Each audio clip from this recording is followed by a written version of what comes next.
Hello everyone, welcome back to the Real Queen Nefertiti 33 channel. Okay, let's begin. We be learning about perfidy and war. Okay, it's the same as the rules, the guru, but it's different. Okay, so let's begin. Cause people keep saying I'm cheating in war. I'm really not though. But yeah, let's begin. In the context of war, my daughter got hit with these. Okay, and it came back in this life. So. In the context of war, perfidy is a form of deceptive tactic where one side pretends to act in good faith, such as signaling a truce, raising a white flag, but does so with the deliberate intention, or maybe that was me, of breaking that promise. So yeah, that's basically me. Okay, 12 years.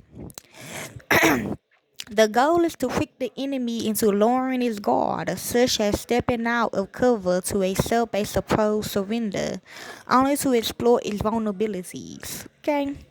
Yeah, you can see it now. Perfidy also stands for pretty, constitutes a breach of the laws of war. So somebody telling you pretty, they trying to go against you.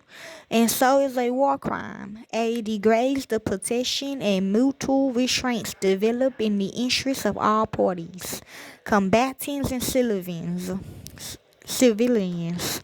Geneva Conventions. Perfidy is specifically prohibited under the 1977 Protocol 1 addition to the Geneva Convention of August the 12th, 1949. My bad, it's not me. It's somebody else. Which states it is prohibited. So, 1. It is prohibited to kill, injure, or capture an adversary by resort to perfidy. Acts inviting the confidence of an adversary to lead him to believe that he is entitled to or is obligated to a core. Protection under the rules of international law applicable in armed conflict, with intent to betray that confidence, shall constitute perfidy. The following acts are examples of perfidy. 1. The fearing of an intent to navigate under a flag of truce or of a surrender. B. The finging of an incapacitation by wounds or sickness. C. The finging of Sylvan non-combatant status. Yeah. And D. The finging of protected status by the use of signs, elbows, or uniforms of the United Nations or of neutral of other states not parties to the conflict. 2. Ruses of war are not prohibited. Such uses or acts that are intended to mislead an adversary or to induce him to act recklessly, but which infringe no rule of international law applicable in armed conflict, and which are not perfidious because they do not invite the confidence of an adversary with respect to protection under that law. The following are examples of such uses: the use of camouflage, decoys, mock operations, and misinformation. 2. Recognize enables. 1. It is prohibited to make improper use of the distant enables of the Red Cross, Red Crescent, or Red Lion and Sun, or of other enables, signs or signals provided for by the conventions or by the protocol. It is also prohibited to mislead delivery in an armed conflict other international recognized protective enables, signs or signals, including the flag of truce and the protective enable or cultural property. It is prohibited to make use of the distinctive enable of the United Nations except as authorized by that organization.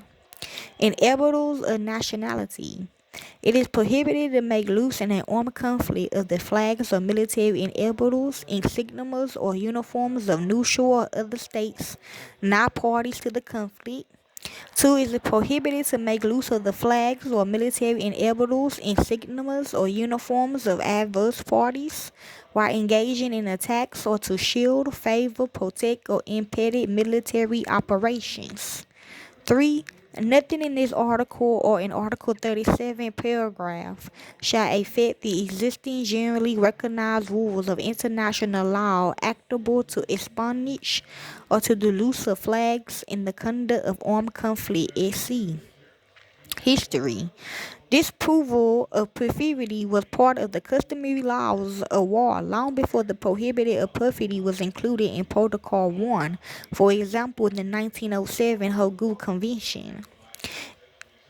In addition to the prohibited provided by special conventions, it is especially forbidden to kill or wound officially individuals belonging to the hostile nation or army, to make improper use of a flag of truce of the national flag or the military insignia and military uniform of the enemy, as well as the distinct badges of the Geneva Convention.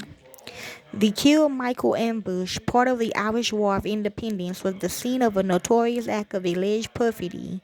36 members of the Irish Republican Army ambushed a foot carrying 18 Austrian division officers. You ain't lying. RA leader Tom Berry claimed in his memorials, Guerrilla Day in Ireland, that some of the Austrians shouted, "We surrender, we surrender," where RA men stood up from their positions. They were fired upon by other Austrians.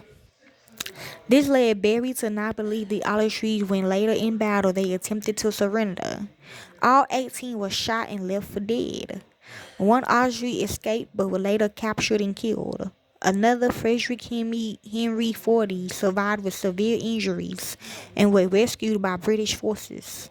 Yes, however, some historians had claimed that Berry invented the story of the false surrender in order to justify the killing of the entire unit. During the Pacific Theater of World War II, the Imperial Japanese Armed Forces reported to often disguise their installation and transportation with protective signs such as the Red Cross, booby traps that did dead and wounded, into fake surrenders or injuries to lure Allied troops into a trap, then surprise attack them. One example of supposedly perfidy was the Joel Parole during the early days of the Gulf campaigns in 1942. Confusion regarding a possible surrender of Japanese troops came about due to a sighting of what the Americans believed to be a white flag, along with faulty intelligence from a captured drunken Japanese officer. This resulted in more than 20 U.S. combat deaths from the Japanese soldiers the Americans assumed would surrender. That happened just a couple days ago. Yes, it had been asserted that the incident, along with many other previous actions of the Japanese throughout the Pacific War, led to an Allied tendency to shoot dead or wounded Japanese soldiers, those who was attempting to surrender, and not to take prisoners of war, as readily as they might of the enemy soldiers. True. At the Dutch trials, the issues of whether the donning of enemy uniforms to approach the enemy without drawing fires or within the laws of war was established under international humanitarian law at the trial in 1947 of the planner and commander of Operation Jerry Otto Koenig.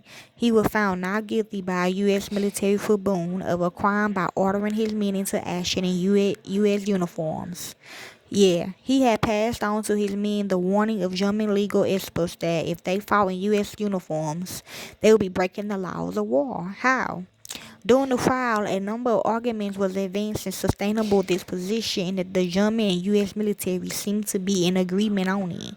In his judgment, the tribune noted that the case did not require that the tribune make findings other than those of guilty or not guilty, and so no safe conclusion can be drawn from the acquittal of all accused. The tribune also emphasizes the differences between losing enemy uniforms in espionage versus combat. Since the Russian invasion of Ukraine in 2022, Russian soldiers have been accused of perfidy on numerous occasions, including the Makika surrender incident. Israeli forces have been accused of perfidy during its occupation of the West Bank by, among other, former executive director of Human Rights Watch Kenneth Roth and Dr. Aris Sari, an associate professor of public international law at the University of Exeter and a fellow at the Supreme Headquarters Allied Powers Europe. Okay, so that is what it means when it comes to perfidy in war. Okay, it is a war crime. Okay, hopefully this helps you all. Enjoy.